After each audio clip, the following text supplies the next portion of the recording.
خاندانوں کے اندر کچھ شریر لوگ ہوتے ہیں جو چھوٹی بات کو بڑا کر کے زوجین کے سامنے الگ الگ پیش کر دیتے ہیں. تو طبائع کے اختلاف کی وجہ سے، طبی تفاوت کی وجہ سے کوئی اختلاف ہو سکتا ہے، لیکن اس کو اچھال کے بڑا کر کے دونوں کی نظر میں، تو یہ ایسی بدکاری ہوتی ہے جو مختلف خاندانوں کے اندر مختلف طبائع کے لوگوں کا مزاج ہوتا ہے. تو ایسے لوگوں سے اپنے آپ کو محتاط رکھنے کی ضرورت ہوتی ہے، اور اگر وہ شوہر کے خاندان سے تعلق رکھنے والا فرد ہے تو اس کو بیوی کو بتا دینا چاہیے کہ یہ ہمارا اس کے رشتے کا احترام موجود ہے، لیکن ہم نے اس سے رہنا محتاط ہے. اور اگر وہ بیوی کے خاندان کا فرد ہے تو بیوی شوہر کو بتا دے کہ یہ صاحب معزز تو بہت ہیں ہمارے خاندان میں، لیکن ماشاءاللہ شریر بھی بہت ہیں. ان کی مثال اس مکھی کی طرح ہے جو سارے بدن کو چھوڑ کے زخم کی جگہ پہ بیٹھتی ہے. کچھ لوگوں کی مثال ایسی ہوتی ہے، اچھائیاں چھوڑ دیں گے اور وہ وہاں بیٹھیں گے اور وہاں سے جو ہے وہ گندگی لے کے پھر اس کو پھیلائیں گے.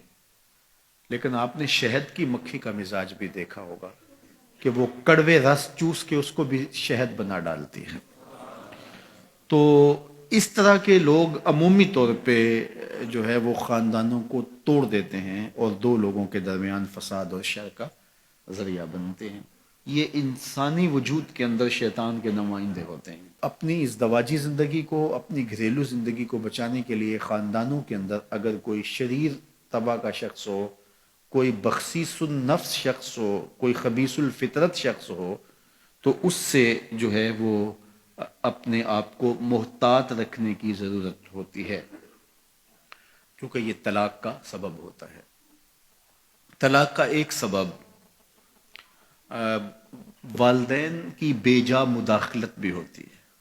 والدین کی ذمہ داریوں میں شامل ہے کہ اگر کوئی اختلاف پیدا ہو جائے تو ان کو پاٹنے کی کوشش کریں.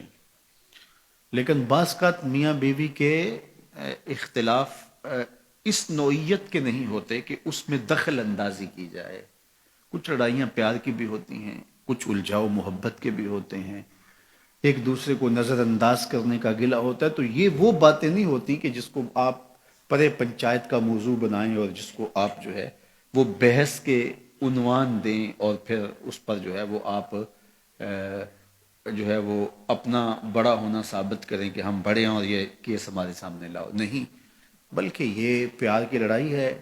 اس کے اندر بھی حسن ہے، روٹ کے من جانے کے اندر بھی ایک جمال ہوتا ہے، ایک حسن ہوتا ہے. اور میاں بیوی کا چونکہ رشتہ پیار کا ہوتا ہے تو اس میں یہ چھوٹی بڑی باتیں ہوتی رہتی ہیں، اور اس میں بیوی معمولی سا نظر انداز ہونا بھی گوارا نہیں کرتی. شوہر کی فضول تر ذمہ داریاں بعض اوقات اس کو غافل کر دیتی ہیں، تو بیوی اس کو گوارا نہیں کرتی کہ تم مجھ کو نظر انداز کر رہے ہو. چونکہ انسانی فطرت کے اندر تجدید محبت بھی ہے. اگرچہ بیوی کو یہ یقین ہوتا ہے کہ یہ مجھ سے محبت کرتا ہے، لیکن وہ اس کی زبان سے سننا چاہتی ہے، اس کے معمولی رویے کی تلخی بھی اس کو گوارا نہیں ہوتی. تو یہ ایک فطرت انسانی ہے، اور مرد کو یہ سمجھنا چاہیے کہ عورت سے جو ہے وہ اس کا اظہار کرتا رہے. وہ کیا کسی نے کہا تھا نا کہ محبت میں عجب تکرار کی خو ہے، محبت میں عجب تکرار کی خو ہے، کہو نہ کہ مجھے تم سے محبت ہے.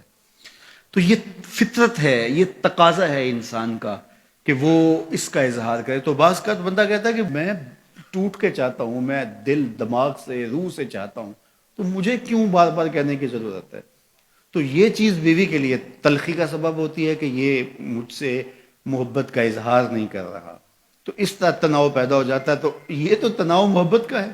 بیوی کو بھی 100% یقین ہے کہ یہ مجھ سے محبت کرتا ہے، اور جو ہے وہ شوہر کو بھی. لیکن یہ اس طرح کے تناؤ کے اندر بعض خاندان کے بڑوں کو پنچ بننے کی بڑی خواہش ہوتی ہے، دھکے سے آگے بیٹھا، ہاں جی آپ کی صلح کروانے ہیں. وہ میاں تم گھر رہو، یہ معاملہ ہمارا ہے، اور یہ مابین زوجین ہے، اور جو مابین زوجین تنازع ہوں ان کو مابین زوجین ہی رہنا چاہیے، ان کو دو خاندانوں کے مابین نہیں آنا چاہیے. اور جب وہ مابین قبائل آتے ہیں تو وہ تماشا بن جاتا ہے، جبکہ وہ لڑائی جو ہے وہ ایک معمولی تھی اور وہ پیار کی لڑائی تھی، وہ کوئی ایسا اختلاف نہیں تھا.